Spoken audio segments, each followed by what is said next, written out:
تمہاری رونے کی حالیں جب علوم نے پڑھا سامعین تھانے مار کے رونے لگے۔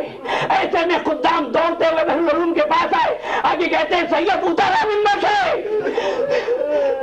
علوم کہتے ہیں کیا بات کرتے ہو، میں غلط روایت نہیں پڑھ رہا۔ خدام کہتے ہیں ہمیں نہیں خبر، صحیح ہے یا غلط ہے، جب تک تو نے پڑھا ہے ذریعہ